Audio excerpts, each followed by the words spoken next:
Bereš si, Foriste, Jenny za svou manželku? Bereš si Jenny, Forista za svého muže? Prohlašuji vaše manželství za právoplatně uzavřené.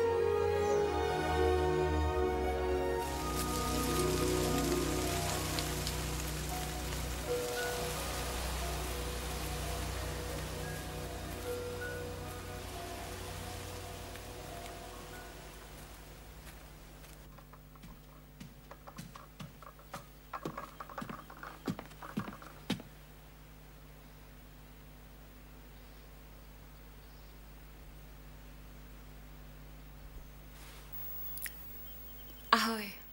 Ahoj.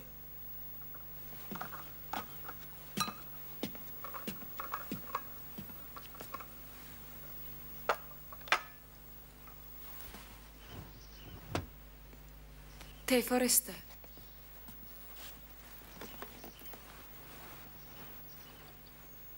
Bál ses ve Vietnamu? Ano. Vlastně ani nevím. Někdy přestalo pršet a vyšly hvězdy. Pak to bylo krásný. Stejně krásný, jako když slunce zapadalo nad vodou. Na hladině byly miliony jiskřiček. I horský jezero bylo hezký. Tak čistý, Jenny, že to vypadalo jako dvě nebe, jedno na druhým. A na poušti, když vycházelo sluníčko, jsem nepoznal, kde končí nebe a začíná zem. Byla to nádhera.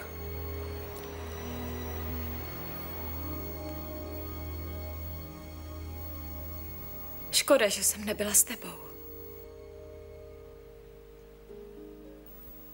Ale byla.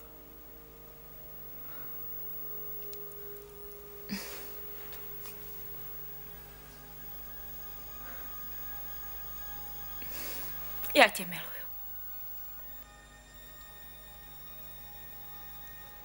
Umřela jsi v sobotu ráno. Dal jsem tě pochovat pod náš strom. A taky ten dům tvýho táty jsem nechal srovnat se zemí. Máma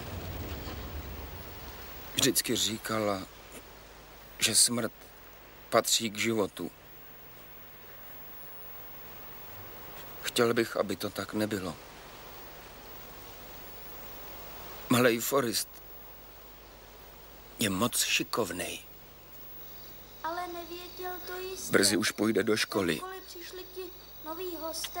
Každý den mu dělám snídaní, oběd a večeři. Pořád dávám pozor, jestli se češe a pořádně čistí zuby. Taky ho učím hrát ping-pong.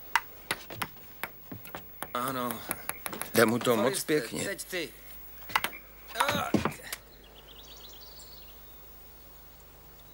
Hodně rybaříme. Každý večer si čteme, je moc chytrej, Jenny. Byla bys na něj pyšná. Jako já. On ti napsal dopis. Já ho prej nemám číst. Nepřál si to, takže ho tu nechám.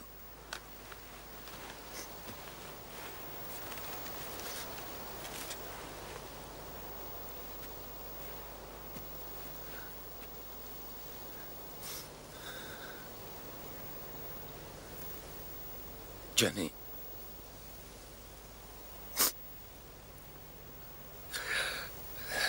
Nevím, jestli máma měla pravdu, nebo poručík Dan, nevím, jestli každý má svůj osud, nebo jestli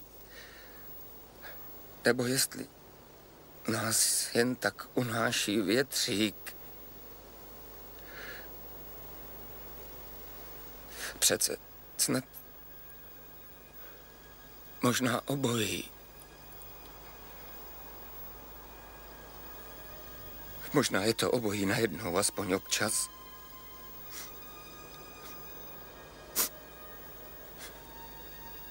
Je mi smutno, Jenny.